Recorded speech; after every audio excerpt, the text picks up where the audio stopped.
Hello मेरे प्यारे बच्चों, कैसे आप सब? आप सबों का म्यूसिस एकेडमी में स्वागत है। आज हम लोग क्लास 8 के विज्ञान का अध्याय 5 कोयला और पेट्रोलियम का अध्ययन करेंगे।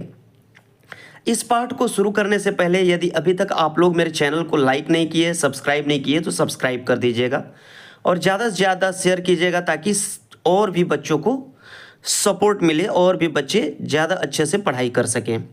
आप वीडियो को बिल्कुल स्किप मत कीजिएगा क्योंकि इसमें पूरा कंप्लीट पाठ पढ़ाया गया है, तो आप शुरू से लेकर लास्ट तक देखिएगा ताकि आपको पूरी तरह से ये पाठ समझ में आ जाए, चूँकि अभी आप लोगों का बोर्ड परीक्षा भी होना है। चलिए शुरू करते हैं चैप्टर को। हम अपनी मूलभूत आवश्यकताओं के लिए विभिन्न पदार्थों को उपयोग में लाते हैं। इनमें से कुछ प्रकृति में पाए जाते हैं और कुछ का निर्माण मानवीय प्रयासों से किया गया है। देखिए, हम लोग अपने जीवन में जो भी पदार्थ उपयोग करते हैं ना, उसमें से कुछ पदार्थ हम लोगों को प्रकृति देती है, जैसे हवा, पानी, ये सब हम लोगों को मुफ्त में प्रकृति के द्वारा दिया जाता है। और कुछ पदार्थों को हम लोग स्वयं बनाते हैं, जैसे कि देखिए अभी ये किताब से पढ़ रहे हैं हम लोग, तो इस किताब को कौन बनाया? हम लोग बनाए हैं। यहाँ देखिए मेरे हाथों में पेंसिल है, इस पेंसिल से मैं लिख रहा हूँ, तो ये पेंसिल को किसने बनाया है? इस पेंसिल को हम लोग बनाए हैं। तो जो भी चीज़ हम लोग उपयोग करते हैं उसको क्या है, वो दो तरीके से हम लोगों को प्राप्त होता है। पहला, या तो हम उसे स्वयं बनाते हैं या फिर वो हमको प्रकृति देती है। अब देखिए यहाँ पे एक क्रियाकलाप दिया गया है, क्रियाकलाप 5.1। अपने दैनिक जीवन में उपयोग में लाए जाने वाले पदार्थों की एक सूची बनाइए और उनका प्राकृतिक तथा मानव निर्मित वर्गों में वर्गीकृत करिए। देखिए, आप जो भी चीज़ अपने दैनिक जीवन में उपयोग करते हैं, जैसे यहाँ पे मैंने अभी लिखा किताब, किताब का आप लोग उपयोग करते हैं, तो किताब क्या है? किताब आपको प्रकृति से मिलता है? नहीं, बिल्कुल नहीं मिलता। तो किताब हम लोग कहाँ लिखेंगे? किताब मानव निर्मित में लिखेंगे। कहाँ पे? मानव निर्मित में लिखेंगे, ठीक है। लेकिन हवा जो है, हवा हमें कहाँ से मिलती है? प्रकृति से मिलती है, तो इसको हम लोग क्या लिखेंगे? प्राकृतिक लिखेंगे। ठीक इसी प्रकार से हम लोग पेंसिल को अगर लें तो पेंसिल हमें कहाँ से प्राप्त होती है? पेंसिल को हम लोग स्वयं बनाते हैं या मानव के द्वारा बनाया जाता है, तो इसलिए मानव निर्मित में लिखेंगे। और यहाँ पे पानी, पानी क्या है? पानी हमें प्रकृति से प्राप्त होता है, पानी को हम लोग नहीं बनाते हैं, तो इसको प्राकृतिक में लिखेंगे। और इधर क्या लिखेंगे? इधर हम लोग लिख सकते हैं, इधर हम लोग क्या लिख सकते हैं? पेन।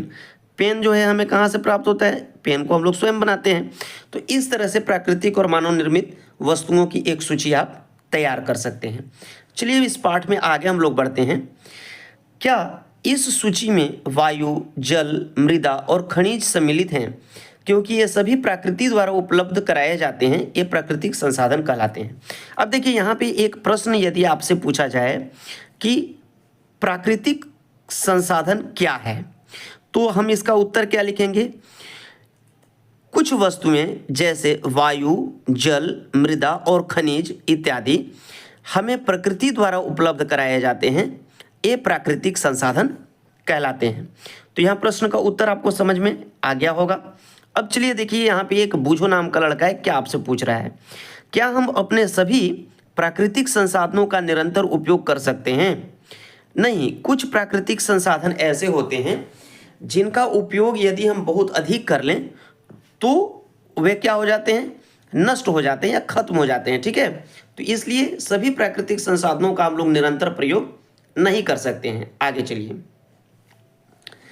क्या वायु, जल और मृदा मानवीय क्रियाकलापों द्वारा समाप्त हो सकते हैं? वायु, जल और मृदा, देखिए ये तीन चीज़ें यहाँ पे दी गई है। यदि हम वायु को दूषित करते हैं तो हमें स्वच्छ वायु नहीं मिल पाएगा। यदि जल का हम लोग बहुत अधिक उपयोग करेंगे तो जल भी समाप्त हो सकता है। मृदा, यदि मिट्टी को भी हम लोग दूषित करें तो मृदा भी समाप्त हो सकता है। मानवीय क्रियाकलापों द्वारा समाप्त हो सकते हैं। जल के बारे में आप कक्षा 7 में पढ़ चुके हैं। क्या जल एक असीमित संसाधन है?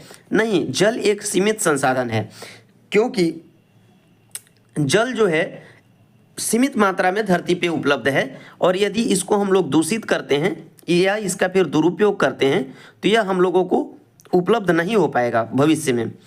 प्रकृति में विभिन्न संसाधनों की उपलब्धता के दृष्टि से प्राकृतिक संसाधनों को व्यापक रूप से दो वर्गों में बांटा जा सकता है। अब देखिए, जो प्राकृतिक संसाधन हैं इनको हम लोग उपलब्धता के दृष्टिकोण से कि मतलब ये भविष्य में हम लोगों के उपयोग के लिए बचा रहेगा या नहीं बचा रहेगा, इस दृष्टिकोण से इसको दो भागों में प्राकृतिक संसाधन को बांटा गया है। जो पहले प्रकार का प्राकृतिक संसाधन है उसको हम लोग बोलते हैं अक्षय प्राकृतिक संसाधन। अब देखिए यहाँ पे एक वर्ड आया है अक्षय प्राकृतिक संसाधन। अक्षय मतलब जिसका कभी क्षय न हो, यानी कि जो कभी खत्म न हो ना। तो ये संसाधन प्रकृति में असीमित मात्रा में उपस्थित हैं, मतलब ये इतना ज़्यादा है कि ये हम लोगों के क्रियाकलाप के द्वारा खत्म होने वाला नहीं है और मानवीय क्रियाकलापों से समाप्त होने वाले नहीं हैं। उदाहरण के लिए सूर्य का प्रकाश और वायु, हालांकि ये कभी भी खत्म नहीं होंगे, लेकिन यहाँ पे जो वायु है, यदि वायु को हम दूषित कर दें तो वायु तो रहेगा लेकिन हम लोग श्वास लिए बिना मर जाएंगे। आगे देखिए, समाप्त होने वाले प्राकृतिक संसाधन। प्रकृति में इन स्रोतों की मात्रा सीमित है, ये मानवीय क्रियाकलापों द्वारा समाप्त हो सकते हैं। समाप्त होने वाले जो प्राकृतिक संसाधन हैं इनकी मात्रा प्रकृति में क्या है, सीमित है और ये हम लोगों की क्रियाकलापों के कारण क्या हो सकता है, भविष्य में समाप्त हो सकता है। इन संसाधनों के उदाहरण हैं वन, जैसे जंगल है। जंगल से बहुत अधिक यदि हम लोग पेड़ काटते जाएँ तो कुछ दिनों के पश्चात हम लोग पाएंगे कि वे पेड़ क्या हो गए, नष्ट हो गए, खत्म हो गए। वन्य जीव, यदि हम लोग वन्य जीवों का शिकार करते हैं तो वे भी धीरे धीरे नष्ट हो सकते हैं। खनिज जैसे कोयला हो गया, पेट्रोल हो गया, अब्रक हो गया, लोहा हो गया, यदि इन सारे चीज़ों का यदि हम लोग उपयोग बहुत ज़्यादा मात्रा में करते हैं तो ये क्या हो सकते हैं, खत्म हो सकते हैं। कोयला, पेट्रोलियम, प्राकृतिक गैस इत्यादि क्या हैं, सीमित संसाधन है। यदि हम इनका उपयोग बहुत अधिक करेंगे तो भविष्य में ये खत्म हो सकते हैं। क्रियाकलाप 5.2। अब चलिए, पहला क्रियाकलाप तो हम लोग कर लिए थे, अब देखिए दूसरा क्रियाकलाप में क्या बताया गया है। यह कक्षा कक्ष हेतु सामूहिक क्रियाकलाप है। कुछ पात्र लीजिए, उन्हें पॉपकॉर्न, मूंगफली, भुने हुए चने, टॉफियों से भरिए। विद्यार्थियों को 7 के समूह में बांट दीजिए।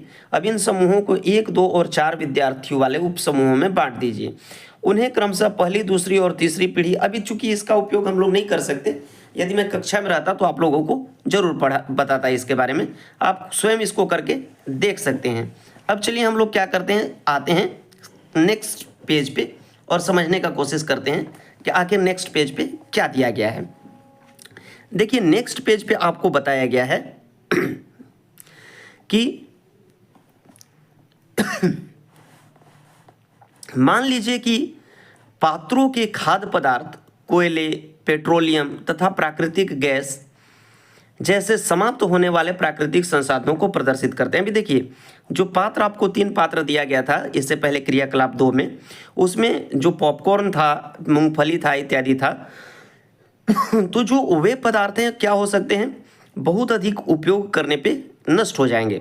तो ठीक इसी प्रकार से कह रहा है पेट्रोलियम, प्राकृतिक गैस यदि वे होते तो ये भी क्या हो जाते, कुछ दिनों के बाद समाप्त हो जाते। प्रत्येक समूह का उपभोग प्रतिरूप भिन्न हो सकता है। क्या किसी समूह की पहली पीढ़ी बहुत अधिक लालची है? यहाँ पे यह समझाने का कोशिश किया गया है कि यदि खत्म होने वाले, मतलब कि सीमित प्राकृतिक संसाधन का हम लोग बहुत अधिक उपयोग करते हैं तो वे भविष्य में क्या हो जाएंगे, खत्म हो जाएंगे। इस अध्याय में हम कोयले, पेट्रोलियम और प्राकृतिक गैस जैसे कुछ समाप्त होने वाले प्राकृतिक संसाधनों के विषय में अध्ययन करेंगे। इनका निर्माण सजीव प्राणियों के मृत अवशेषों से होता है, अतः इन्हें जीवाश्मी ईंधन कहते हैं। अब आपसे एक प्रश्न अगर पूछा जाए कि जीवाश्मी ईंधन किसे कहते हैं, तो आपको उत्तर यहाँ पे देना होगा कि कोयले, पेट्रोलियम और प्राकृतिक गैस जैसे कुछ समाप्त होने वाले प्राकृतिक संसाधनों का निर्माण सजीव प्राणियों के मृत अवशेषों से, मतलब समुद्र में क्या होता है, छोटे छोटे प्लैंकटन्स रहते हैं, जब वे मर जाते हैं तो समुद्र के तलछटी में, जैसे समुद्र है यहाँ पे छोटे छोटे प्लैंकटन्स है, जब मर जाते हैं तो ये समुद्र के तलछटी में ला करके जमा हो जाते हैं। ठीक है, तो इस तरह से जमा होने से क्या होते हैं, ये जीवाश्मी ईंधन का निर्माण करते हैं और यही जीवाश्मी ईंधन है। तो यहाँ तक आप लोग समझ गए होंगे मेरे प्यारे बच्चों कि मैं आप लोगों को क्या बताना चाह रहा हूँ। चलिए अब आप लोग आगे चलते हैं और अब हम लोग समझने का कोशिश करते हैं कि आगे क्या बताया गया है। चलिए देखिए, अब आगे जो है कोयला है। ठीक है, अब हम लोग किसके बारे में अध्ययन करेंगे, कोयला के बारे में अध्ययन करेंगे। चलिए अब हम लोग कोयला के बारे में समझते हैं। आपने कोयला देखा होगा या इसके बारे में सुना होगा। यह पत्थर जैसा कठोर और काले रंग का होता है। जो कोयला है ना, अगर नहीं देखे हैं तो लकड़ी को जला करके आप लोग कोयले को देख सकते हैं। कोयला क्या है, यह कठोर होता है। किसके जैसा कठोर होता है भाई? कोयला को जब आप लोग देखेंगे तो आप पाएंगे कि कोयला पत्थर के जैसा कठोर होता है और काले रंग का होता है। ठीक है, अभी मैं आप लोगों को कोयला दिखाने का कोशिश करता हूँ कि आखिर कोयला कैसा दिखता है। ठीक है, यहाँ पे देखेंगे मेरे प्यारे बच्चों तो आपको कोयला दिखेगा। देखिए यहाँ पे ये देखिए ब्लैक कलर का पत्थर दिख रहा है आपको। ये जो पत्थर के जैसा जो संरचना आपको दिख रहा है एक्चुअली ये क्या है? कोयला है। ठीक है, यहाँ पे देखिए कोयला, ब्लैक कलर का कोयला आपको दिख रहा है। आप लोग अगर आपके घर के इर्द गिर्द में यदि रेलवे स्टेशन होगा या ट्रेन होगा तो ट्रेन से लद करके कोयला जाता है तो आप वहाँ पे कोयला देख सकते हैं, या फिर रेल से यदि आप यात्रा किए होंगे तो वहाँ पे भी आप कोयला देख सकते हैं। खाना पकाने हेतु उपयोग आने वाले ईंधनों में कोयला एक है। ठीक है, जो हम लोग के घर में पहले भोजन बनता था, अब तो हालांकि एलपीजी का उपयोग होने लगा, लिक्विड पेट्रोलियम गैस का, लेकिन क्या है पहले के ज़माने में लोग कोयला का भी उपयोग खाना बनाने के लिए करते थे। अभी भी कहीं कहीं छोटे शहरों में होटल वगैरह में कोयले का प्रयोग किया जाता है।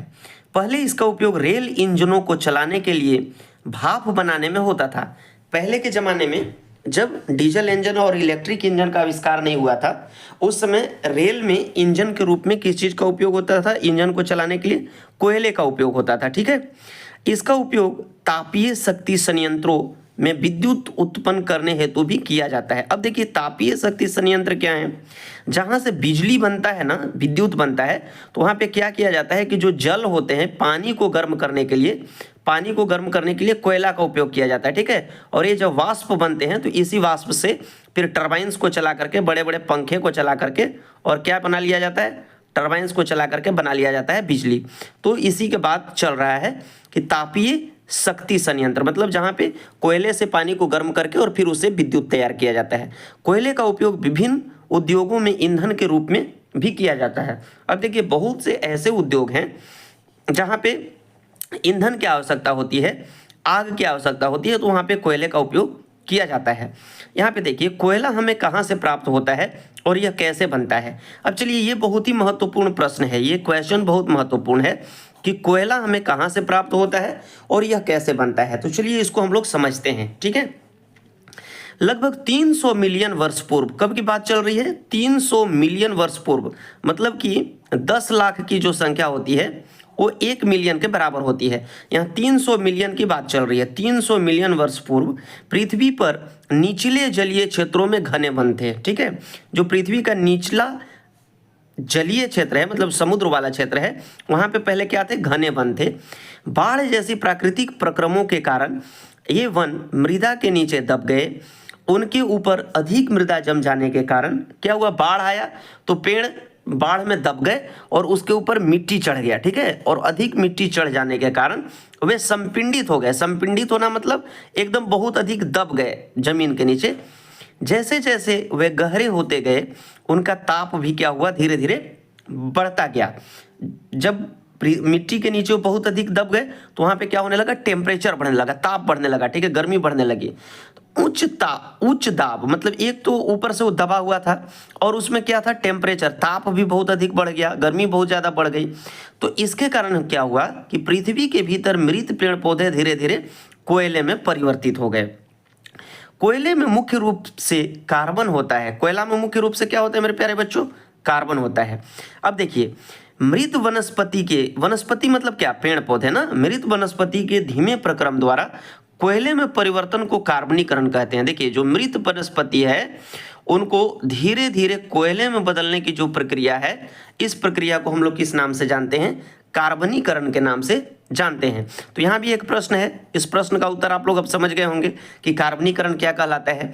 क्योंकि यह वनस्पति के अवशेषों से बना है अतः कोयले को जीवाश्म ईंधन भी कहते हैं। अब देखिए चूंकि वनस्पति के अवशेष से कोयला बना होता है इसलिए कोयला भी एक प्रकार का क्या है? जीवाश्म ईंधन है। आप लोगों से यहाँ भी प्रश्न पूछा जा सकता है कि कोयला किस प्रकार का ईंधन है? तो कोयला जीवाश्म ईंधन है। ठीक है, चित्र 5.2 में एक कोयले की खान को दिखाया गया है। अब हम लोग कोयले के खान को देखेंगे। आप इस चित्र में देख सकते हैं कि यहाँ पे एक कोयले के खान को दिखाया गया है। आपको क्लियरली दिख सकता है यहाँ पे, हालांकि ये थोड़ा सा चित्र क्या है? ब्लर है, तो आप लोगों को बहुत अच्छे से दिखाई नहीं पड़ रहा होगा, लेकिन फिर भी इसमें देखिए कोयले का खान दिखाया गया और यहाँ पे एक मशीन के द्वारा क्या किया जा रहा है? यहाँ पे कोयले का खान दिखाया गया है और यहाँ पे एक मशीन के द्वारा क्या किया जा रहा है, कोयले की खुदाई की जा रही है। तो ये है कोयले का खान, चित्र 5.2 में स्पष्ट रूप से दिखाई दे रहा है। अब चलिए अब हम लोग समझते हैं आगे की कहानी को। वायु में गर्म करने पर कोयला जलता है। देखिए जब कोयले में आग लगा दिया जाता है ना, तो कोयला क्या होता है, कोयला जलता है और मुख्य रूप से कार्बन डाइऑक्साइड गैस उत्पन्न करता है। अभी हम लोग क्या पढ़े थे, अभी हम लोग पढ़े थे कि जो कोयला होता है, कोयले में क्या पाया जाता है, कार्बन। तो कार्बन को जब ऑक्सीजन की उपस्थिति में जलाया जाता है तो बनता है CO2। क्या बनता है, CO2। यानी यही जो CO2 है इसको बोला जाता है कार्बन डाइऑक्साइड गैस, यह उत्पन्न करता है। उद्योग में कोयले के प्रक्रमण का तात्पर्य है कि कोयले की सहायता से, ठीक है, कुछ उपयोगी पदार्थ प्राप्त किए जाते हैं।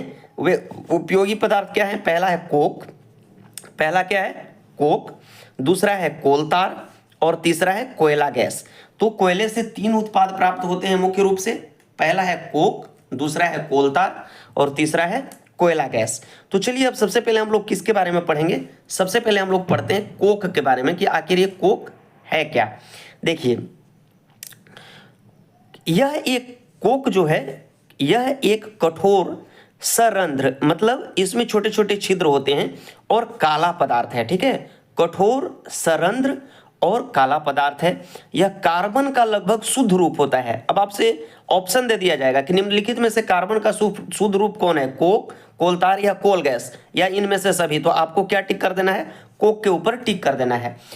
कोक का उपयोग इस्पात के औद्योगिक निर्माण और बहुत से धातुओं के निष्कर्षण में किया जाता है। जो इस्पात है, लोहा का उद्योग जो है, वहां पे कोक का उपयोग किया जाता है, ठीक है। अब चलिए कोक के बाद जो अगला पदार्थ है जो कोयले का उत्पाद है वह है कोलतार।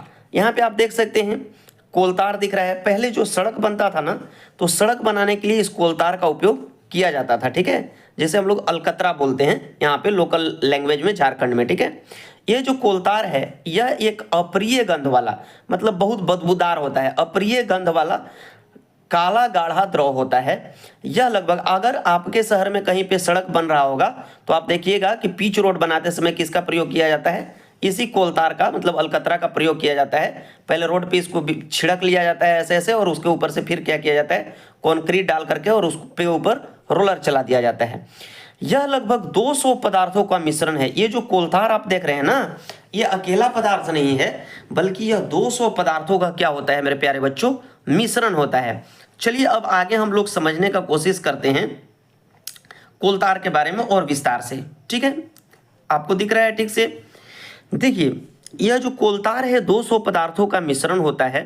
कोलतार से प्राप्त उत्पादों का उपयोग प्रारंभिक पदार्थों के रूप में दैनिक जीवन में काम आने वाले विभिन्न पदार्थों के औद्योगिक निर्माण में तथा उद्योगों जैसे संश्लेषित रंग, औषधि, विस्फोटक, सुगंध, प्लास्टिक पेंट, फोटोग्राफिक सामग्री, छत निर्माण सामग्री आदि में होता है। अब देखिए इतने सारे चीज़ों का नाम लिखा गया है और ये सब चीज़ के निर्माण में कौन मदद करता है, कोलतार मदद करता है। फिर से एक बार सुनिए, कोलतार किस चीज़ में बनाने में मदद करता है, संश्लेषित रंग, दूसरा औषधि, औषधि मतलब दवाई के उत्पादन में भी इसका उपयोग होता है, विस्फोटक यानी कि बम पड़ाका जो बनता है उसको बनाने में, सुगंध यानी कि जो सेंट बनता है उसको बनाने में भी इसका उपयोग होता है, परफ्यूम वगैरह में, प्लास्टिक पेंट बनाने में भी इसका उपयोग होता है, फोटोग्राफिक सामग्री, जो फोटोग्राफिक सामग्री होता है रील वगैरह, उसमें भी इसका प्रयोग होता है, और छत निर्माण सामग्री, जो घर का हम लोगों का लिंटर वगैरह बनता है उसमें भी इसका प्रयोग किया जाता है। रोचक तथ्य है कि मौत और अन्य कीटों को भगाने हेतु प्रयोग में लाई जाने वाली नेप्थलीन की गोलियां भी कोलतार से प्राप्त की जाती है। ये बहुत ही इंपॉर्टेंट सवाल है, आपसे पूछा जाता है कि निम्नलिखित में से नेप्थलीन की गोलियां किस चीज से निर्मित होती है, तो वहां पे उत्तर हो जाएगा कोलतार। क्या उत्तर हो जाएगा मेरे प्यारे बच्चों, कोलतार उत्तर हो जाएगा। आजकल पक्की सड़कों के निर्माण में कोलतार के स्थान पर एक पेट्रोलियम उत्पाद बिटुमेन का प्रयोग हो रहा है। पहले क्या होता था, कोलतार का उपयोग होता था, अब उसके जगह पर किस चीज का उपयोग होने लगा है, बिटुमेन का उपयोग होने लगा है। अब चलिए जो कोयला का अगला उत्पाद है कोयला गैस, उसके बारे में हम लोग अध्ययन करते हैं। कोयले के प्रक्रमण द्वारा कोक बनाते समय जब कोयले से कोक का निर्माण किया जाता है तो उस समय जो गैस निकलता है उसको हम लोग कोयला गैस बोलते हैं। यह कोयला प्रक्रमण संयंत्रों से निकलता है। अब देखिए यहाँ पे एक रोचक तथ्य दिया गया है पीले रंग के बॉक्स में। लंदन में 1810 में तथा न्यूयॉर्क में 1820 के आसपास कोयला गैस का उपयोग प्रथम बार सड़कों पर रोशनी के लिए किया गया था। आजकल जैसे गांवों में और शहरों में सड़क के किनारे लाइट लगे होते हैं ना, तो जो लंदन शहर है और न्यूयॉर्क शहर है, तो लंदन में 1810 में और न्यूयॉर्क में 1820 में रोड के किनारे लाइट जलाने के लिए सबसे पहले किसका प्रयोग किया गया था? कोल गैस का प्रयोग किया गया था। आजकल इसका उपयोग रोशनी के बजाय ऊष्मा के स्रोत के रूप में किया जाता है। तो यहाँ तक की बात आपको अच्छे से समझ में आ गई होगी। चलिए अब हम लोग आगे देखते हैं। चलिए अब हम लोग पेट्रोलियम के बारे में समझते हैं। आप जानते हैं कि ईंधन के रूप में पेट्रोल का उपयोग हम हल्के स्वचालित वाहनों जैसे कि मोटरसाइकिलों, स्कूटरों और कारों में होता है। देखिए जो पेट्रोल है ना, इसका मुख्य रूप से उपयोग मोटरसाइकिल चलाने में, स्कूटर चलाने में और कारों को चलाने में होता है।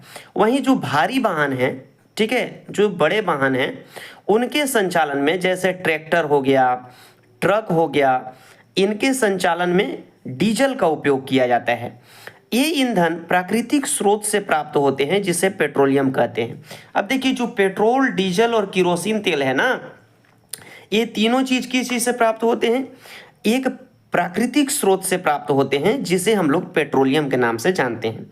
क्या आप जानते हैं कि पेट्रोलियम कैसे बनता है? अब चलिए यहाँ पे हम लोग कोयला बनने की प्रक्रिया पहले पढ़ चुके हैं, अब पेट्रोलियम कैसे बनता है इसको समझते हैं। पेट्रोलियम का निर्माण समुद्र में रहने वाले जीवों से हुआ है। जब ये जीव मृत हुए, इनके शरीर समुद्र के पेंदे में जाकर जम गए और फिर रेत तथा मिट्टी की तहों द्वारा ढक गए। लाखों वर्षों में वायु की अनुपस्थिति, देखिए सबसे पहले क्या हुआ, अभी मैं समझाया था पहले ना कि क्या हुआ कि जब समुद्र में रहने वाले छोटे छोटे जो प्लैंक्टन्स हैं, जब ये मर जाते हैं तो ये समुद्र के तलछटी में जाकर के बैठ जाते हैं और इसके ऊपर समय के साथ क्या होता है, रेत और मिट्टी चढ़ जाता है। ठीक है, रेत और मिट्टी चढ़ने से क्या होता है, इनके ऊपर बहुत प्रेशर पड़ने लगता है, बहुत वजन पड़ने लगता है ऊपर से, जिसके चलते क्या होता है, वायु की अनुपस्थिति और उच्च ताप और दाब के कारण, ठीक है, ये जो मृत जीव हैं ये पेट्रोलियम और प्राकृतिक गैस में परिवर्तित हो जाते हैं। क्लियर है? तो यहां तक की बात आप लोगों को अच्छे से समझ में आ गई होगी। अब चलिए हम लोग समझते हैं आगे की बात। आपको मैं अभी एक चित्र दिखाता हूं जहां पे आप देखेंगे इस चित्र में क्या दिखाया गया है। थोड़ा सा पहले छोटा कर लेते हैं ताकि आप लोगों को चित्र अच्छे से दिखाई दे। अब देखिए चित्र क्या है, एडजस्ट हो गया है, अच्छे से अब दिखाई पड़ रहा है आप लोगों को चित्र? ठीक है, चलिए देखिए पेट्रोलियम तथा प्राकृतिक गैस के भंडार। यहां पर देखेंगे तो आपको क्या किया गया है, पेट्रोलियम और प्राकृतिक गैस का भंडार दिखाया गया है। इसमें आप देखेंगे सबसे ऊपर जो है गैस है, उसके बाद तेल है, उसके बाद क्या है, तैलाश चट्टान है, इधर बीच बीच में जल भरा हुआ है। तो यहां तक की बात आपको समझ में आ गई होगी। अब चलिए हम लोग थोड़ा सा फिगर को बड़ा करते हैं और अब हम लोग क्या पढ़ते हैं, अब हम लोग इस जो पेट्रोलियम है इसके बारे में आगे समझना शुरू करते हैं। देखिए चित्र 5.4 में देखिए जो पेट्रोलियम और प्राकृतिक गैस के भंडारों को दर्शाता है। अभी हम लोग फोटो देखें, आप देख सकते हैं कि पेट्रोलियम तेल और गैस की परत जल के परत के ऊपर है। आप चाहे तो इस क्रिया को देख सकते हैं, एक ग्लास में पानी डालिए और उसमें तेल की कुछ बूंद डालिए तो आप देखेंगे कि जो तेल है पानी के ऊपर तैरने लगता है, जल की परत के ऊपर है। ऐसा क्यों? याद करिए कि तेल और गैस जल से हल्के होते हैं और इसमें मिश्रित नहीं होते। तो आप इस क्रिया को अपने घर पे भी करके देख सकते हैं।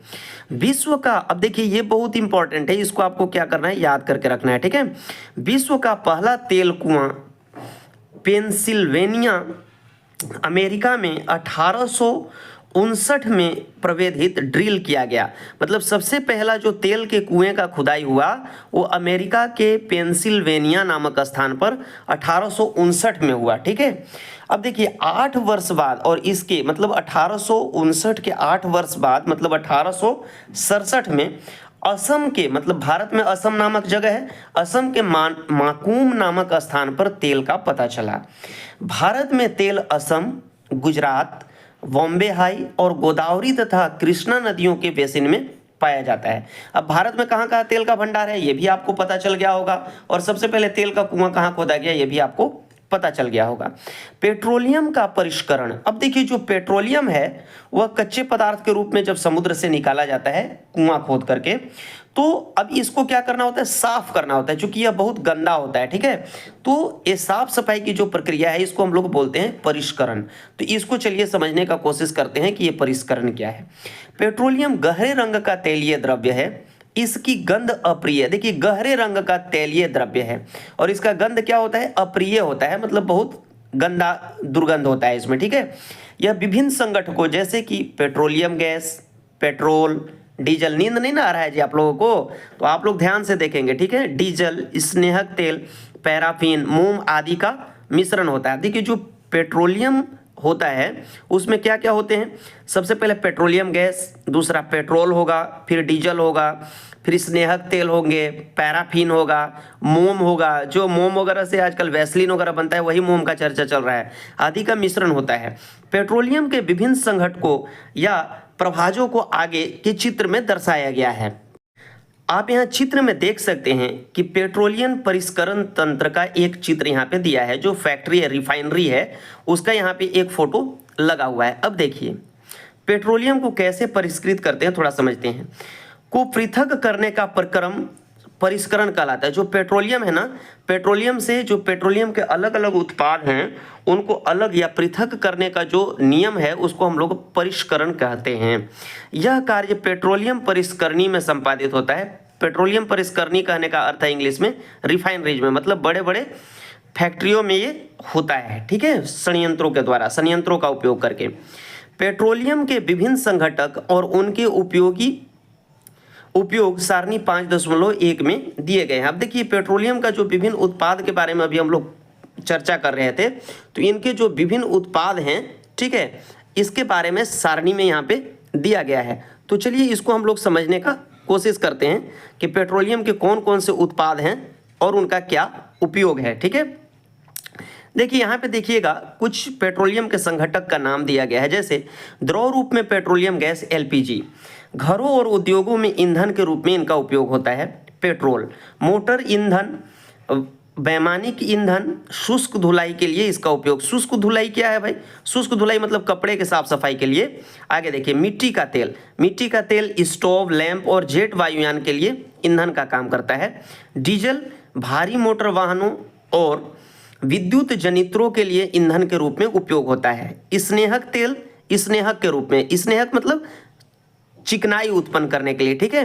पैराफिन मोम मरहम बनाने के लिए, जो घाव वगैरह पे लगाया जाता है, मोमबत्ती या वैसलीन बनाने के लिए। और जो बिटुमेन है, बिटुमेन का उपयोग क्या होता है, पेंट इत्यादि बनाने के लिए बिटुमेन का उपयोग किया जाता है। तो यहाँ तक की बात आप लोगों को अच्छे से समझ में आ गई होगी। अब चलिए यहाँ देखिए पीली पट्टी में क्या दिया गया है। पेट्रोलियम और प्राकृतिक गैस से अनेक उपयोगी पदार्थ प्राप्त किए जाते हैं, इन्हें पेट्रो रसायन कहते हैं। अब देखिए पेट्रोलियम और प्राकृतिक गैस से जो उपयोगी उत्पाद प्राप्त किए जाते हैं उनको पेट्रो रसायन के नाम से जाना जाता है। इनका उपयोग अपमार्जक, रेसे, पॉलीथीन तथा अन्य मानव निर्मित प्लास्टिक आदि के औद्योगिक निर्माण में किया जाता है। प्राकृतिक गैस से प्राप्त हाइड्रोजन गैस का उपयोग उर्वरकों, यूरिया के उत्पादन हेतु किया जाता है। तो यह बहुत ही इंपॉर्टेंट है और इसको क्या करना है, आपको थोड़ा सा अच्छे से समझने का कोशिश करना है या फिर इसको याद कर लेना है, ठीक है। थोड़ा सा मैं बड़ा करता हूं ताकि आपको अच्छे से स्पष्ट रूप से दिखाई दे। अपने बहुत अधिक व्यावसायिक महत्व के कारण पेट्रोलियम को काला सोना भी कहा जाता है। देखिए अब आपसे पूछा जाए कि पेट्रोलियम को अन्य किस नाम से जाना जाता है, तो पेट्रोलियम को काला सोना के नाम से भी जाना जाता है। अब चलिए हम लोग पढ़ेंगे प्राकृतिक गैस के बारे में। देख सकते हैं हेडिंग में प्राकृतिक गैस लिखा हुआ है। प्राकृतिक गैस एक बहुत महत्वपूर्ण जीवाश्मी ईंधन है। जीवाश्मी ईंधन कहने का अर्थ क्या है, ये जीवों से निर्मित होता है, इसलिए इसको हम लोग बोलते हैं जीवाश्मी ईंधन, क्योंकि इसका परिवहन पाइपों द्वारा सरलतापूर्वक हो जाता है। प्राकृतिक गैस को उच्च दाब पर संपीड़ित प्राकृतिक गैस सीएनजी के रूप में भंडारित किया जाता है। जैसे उच्च दाब कहने का अर्थ क्या है, बहुत अधिक उसको दबा दिया जाता है, इतना दबाया जाता है जो गैस है वह द्रव के रूप में मतलब लिक्विड के रूप में आ जाता है। आपके घर में जो उपयोग होता है गैस सिलेंडर, उसको आप हिला करके देखेंगे तो पानी की तरह बजेगा, लेकिन जब आप उसको खोलेंगे तो गैस निकलेगा, ठीक है। तो ये जो सीएनजी है इसका फुल फॉर्म होता है कंप्रेस्ड नेचुरल गैस, या फिर इसको कह सकते हैं संपीड़ित प्राकृतिक गैस, ठीक है, के रूप में भंडारित किया जाता है। सीएनजी का उपयोग ऊर्जा उत्पादन हेतु किया जाता है। सीएनजी से गाड़ी वगैरह चलाया जाता है ना, जैसे कार वगैरह चलाया जाता है। अब इनका उपयोग परिवहन वाहनों में ईंधन के रूप में किया जा रहा है क्योंकि यह कम प्रदूषणकारी है, यह एक स्वच्छ ईंधन है। अब देखिए जो सीएनजी होता है, सीएनजी क्या है मेरे प्यारे बच्चों, तो सीएनजी एकदम स्वच्छ ईंधन होता है, इसलिए इसका उपयोग जो है गाड़ी वगैरह में किया जाता है। सीएनजी का अधिक लाभ यह है कि इसे घरों और कारखानों में सीधा जलाया जा सकता है, जहां इसकी आपूर्ति पाइपों के माध्यम से की जा सकती है। तो यहां तक की बात आप लोगों को अच्छे से समझ में आ गई। अब देखिए जो ये गैस हैं, इनके पाइपलाइनों का जाल आप बड़े बड़े शहर जैसे गुजरात के बड़ोदरा इत्यादि में देख सकते हैं। दिल्ली के कुछ भागों और अन्य स्थानों पर भी ये उपलब्ध हैं। प्राकृतिक गैस का उपयोग प्रारंभिक पदार्थ के रूप में बहुत से रसायनों और उर्वरकों के निर्माण में किया जाता है। भारत में प्राकृतिक गैस के विशाल भंडार हैं। भारत देश में भी खूब प्राकृतिक गैस का भंडार है ना। हमारे देश में प्राकृतिक गैस त्रिपुरा, राजस्थान, महाराष्ट्र, कृष्णा गोदावरी डेल्टा में पाई जाती है। तो यहाँ तक की बात आप लोगों को बहुत अच्छे से समझ में आ गई होगी। अब चलिए हम लोग समझते हैं कुछ प्राकृतिक संसाधन सीमित हैं। जैसा कि मैं पाठ के शुरू में ही आपको समझाया था कि कुछ प्राकृतिक संसाधन क्या है, सीमित हैं, वो बहुत जल्द खत्म हो जाएंगे। आपने इस अध्याय के प्रारंभ में पढ़ा है कि कुछ प्राकृतिक संसाधन जैसे कि जीवाश्म ईंधन, वन, खनिज आदि समाप्त होने वाले होते हैं। आप जानते हैं कि कोयला और पेट्रोलियम जीवाश्मी ईंधन है। अब देखिए कोयला और जो पेट्रोलियम है इसके बारे में मैं पहले ही आप लोगों को बताया हूं कि ये कैसे ईंधन है, जीवाश्मी ईंधन है। मृत जीवों के ईंधन में परिवर्तन के लिए लाखों वर्ष का समय लग जाता है। अब देखिए जो कोयला और पेट्रोल है ना, इसको बनने में लाखों करोड़ों साल लग जाता है। दूसरी ओर इनके ज्ञात भंडार कुछ सौ वर्ष चलने वाले हैं। हम लोग जितना तेजी से मोटरसाइकिल वगैरह में पेट्रोल का उपयोग कर रहे हैं, साथ ही साथ घरों में कोयले, सीएनजी वगैरह का उपयोग कर रहे हैं, आने वाले कुछ वर्षों में क्या होने वाला है कि ये जो प्राकृतिक गैस है इसका भंडार खत्म हो जाएगा। इसके अतिरिक्त इन ईंधनों का जलना वायु प्रदूषण का प्रमुख कारण है। इनका संबंध विश्व उष्णन से भी है। अब देखो विश्व उष्णन क्या होता है, जो हम लोग अभी गर्मी अनुभव कर रहे हैं ना, तो जब गर्मी बढ़ने लगे तो इसको विश्व उष्णन के नाम से जाना जाता है। अतः यह आवश्यक है कि हम इन ईंधनों का उपयोग तभी करें जब नितांत आवश्यक हो। इसके परिणाम स्वरूप पर्यावरण बेहतर बनेगा, विश्व उष्णन का खतरा भी क्या होगा, कम होगा, और इसकी उपलब्धता लंबे समय तक बनी रहेगी। भारत में पेट्रोलियम संरक्षण अनुसंधान समिति, अब देखिए भारत में पेट्रोलियम को बचाने के लिए एक अनुसंधान समिति है जिसको पीसीआरए, पेट्रोलियम कंजर्वेशन। तो आप देख रहे हैं कि भारत में पीसीआरए नाम का एक संस्थान है। पीसीआरए कहने का अर्थ है पेट्रोलियम कंजर्वेशन रिसर्च एसोसिएशन, ठीक है। लोगों को सलाह देती है कि गाड़ी चलाते समय किस प्रकार पेट्रोल डीजल बचाए। उनके कुछ नियम या गुर निम्नलिखित प्रकार हैं। जहां तक संभव हो गाड़ी समान और मध्यम गति से चलाना चाहिए, यानी 40 किलोमीटर से लेकर के और 50 किलोमीटर के बीच में यदि आप गाड़ी को चलाते हैं तो आपकी गाड़ी सर्वोत्तम माइलेज देगी, मतलब ज़्यादा से ज़्यादा माइलेज देगी। यातायात लाइटों पर अपना जहां आपको प्रतीक्षा करनी हो, गाड़ी का इंजन क्या करें, बंद कर दें। टायरों का दाब, मतलब टायर में हवा पानी चेक कराते रहें। गाड़ी का नियमित रखरखाव सुनिश्चित कीजिए। तो इस तरह से ये जो पाठ है, ये पाठ पूर्ण हो गया। अगर आप लोगों को अच्छा लगा हो तो वीडियो को लाइक करेंगे, शेयर करेंगे और कमेंट करके बताएंगे कि आप लोगों को समझ में आ रहा है कि नहीं आ रहा है। Thank you very much students for watching video.